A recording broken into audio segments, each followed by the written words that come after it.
ঝাড়খণ্ডের রাজধানী রাঁচি কৃষি, পশুপালন এবং সমবায় বিভাগের মিলনায়তনে অনুষ্ঠিত ঝাড়খণ্ড মিলন মিশন এখন ঝাড়খণ্ড মহুয়া বিপ্লব নামে পরিচিত হবে।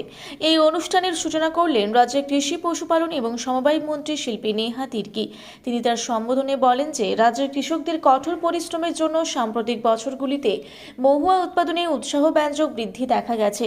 রাজ্যেতে পশুপালন অধিদপ্তরের অডিটোরিয়ামে রাজ্যের 32,000-এরও বেশি কৃষকের ব্যাংক অ্যাকাউন্টে ডেবিটের মাধ্যমে 15.63 কোটি টাকা মূল্যের প্রণোদনা স্থানান্তর করা হয়েছে।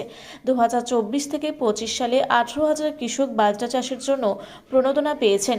পরবর্তী লক্ষ্য হল রাজ্যের 60,000 কৃষককে সরকারি প্রণোদনা বিতরণ করা এবং উৎপাদন বৃদ্ধি করা। কৃষি, পশুপালন ও সমবায় বিভাগ ধান সংগ্রহের মতো বাজরা সংগ্রহের জন্য গুমলা, সিমডেগা এবং খুঁটি জেলা চিহ্নিত করেছে। এই জেলাগুলিতে 17টি ল্যাম্পসের মাধ্যমে কৃষকদের কাছ থেকে মহুয়া সংগ্রহ করা হবে। বাজারের চাহিদা মেটাতে সরকার মহুয়া প্রক্রিয়াজাতকরণেরও লক্ষ্য রাখে। মহুয়া থেকে উৎপাদিত পণ্য হাসপাতাল, স্কুল এবং অঙ্গনওয়াড়িতে বিতরণের লক্ষ্যে বিভাগটি পদক্ষেপ নিচ্ছে।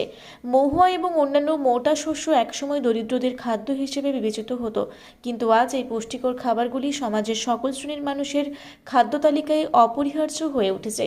জাতীয়ভাবে মোটা শস্য চাষে ঝাড়খণ্ডের স্বীকৃতি নিশ্চিত করতে সকল কৃষককে অংশগ্রহণ করতে হবে। রাঁচি থেকে বিশ্বনাথ মাহাতোর রিপোর্ট, রূপসী বাংলা মিডিয়া।